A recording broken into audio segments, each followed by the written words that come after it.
আসসালামু আলাইকুম। তো একদম সকালে ৬টা বাজে উঠছি। মনে করতেছেন খুব ডং করতেছি। আসলে মনটাকে শক্ত রেখে একটা জায়গায় যাচ্ছি। তো ভিতরে কিন্তু আমার রক্তকরণ হচ্ছে। তো আমি এখান থেকে যাওয়ার পরে আমি অনেক কিছু ফেস করব। যেটা দেখে আমার ভিতরে আমি থাকবো না আরকি। তারপরেও আমি আশা করি নাই যে আমি যাকে দেখতে যাব সে শুনেছি যতটুকু তার চেয়ে বেশি পরিমাণ অসুস্থ। এটা আমি খুবই কষ্ট আরকি। তা আমি ওদের জন্য কিছু টুকটাক জিনিস নিছি। তো এটা নিয়ে আমি গাড়িতে বসছি আরকি। তো যাচ্ছিলাম কিন্তু আমার তো মনে করেন আমার শুধু এরকম বাসে উঠলে তখন তো কি বলবো ওই যে বাবার বাড়ির কথাই বেশি মনে পড়ে। তো আমি ওইখান থেকে পৌঁছে গেছি। পৌঁছার পরে হচ্ছে যাকে দেখতে যাওয়ার তার নাম বা ডিটেলস আমি তো এখানে ভিডিওতে মেনশন করতে পারবো না। আমার রক্তের কেউ। তো যে কথাই বলতেছিলাম হচ্ছে যে মানে আসলে আমি এগুলা কেন ভিডিও করতেছি আগে সেটাই বলি। এটা হচ্ছে যে এই যে এখানে কতগুলো শাক আছে ভালো করে হয়তো বোঝা যাচ্ছে না।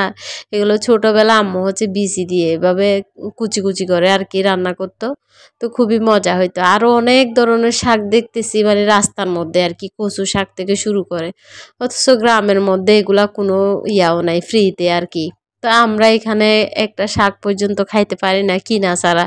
এটাই ভাবতেছি এখানে কার শাক কে খায়। তারপরে খাটাল কে খায়। একটা বাড়িতে কাঁঠাল গাছ থাকলে হয়েছে ফুরা ভাড়াতে খেতে পারে, কোনো টাকা পয়সা এগুলার কোনো ঝামেলাও থাকে না। আর তো এখানে শহরতে এক গ্লাস পানি কাউকে দিতে ভাবে আর কি।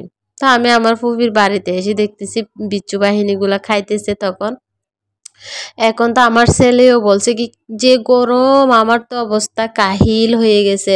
বলতেছে বাগানে গিয়ে কাঁঠাল ফাড়তে যাইতে হবে আর কি। তো আমি যাচ্ছিলাম যে খাটালগুলা, তো আমি চাইছিলাম যে আমি না যাইতাম। আমি বলছি আপনারা নিয়ে আসেন, আমার থেকে হাঁটার মতো শক্তি পর্যন্ত নাই। আমি সেই সকালে উঠছি, তবু বলতেছে না আসো আসো গিয়ে নিজে দেখে শুনে নিয়ে আসো, এইভাবে দেখলে খুশি লাগবে। তবু যেহেতু এত জোর করতেছে, এখানে গিয়ে তো আমার জুতাগুলো একেবারে ছিঁড়ে মিড়ে শেষ হয়ে গেছে পাহাড়ের মধ্যে আর কি।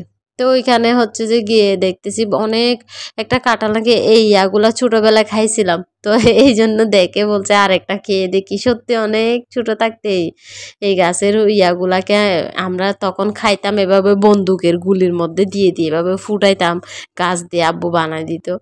আর যাই হোক অনেক সুন্দর ভালো একটা ছোটবেলা কেটেছে। বলতেছে এই বড় কাঁঠালটা আমাকে দিবে আর কি। তো এই কাঁঠালটা ফাটতে যে কিয়ামত গেছে। এখানে যে মশা, তারপর মশা খাইতে খাইতে আমার মুখের মধ্যে 10 মিনিটে মশা খেয়ে ফেলছে আমাকে, এইরকম অবস্থা আর কি। তো একটা একটা করে সব কাঁঠাল ফেরে নিয়ে খেয়ে দিয়ে অনেকক্ষণ বসে আবার বাস স্টেশনে এসে যখন ওয়েট করা,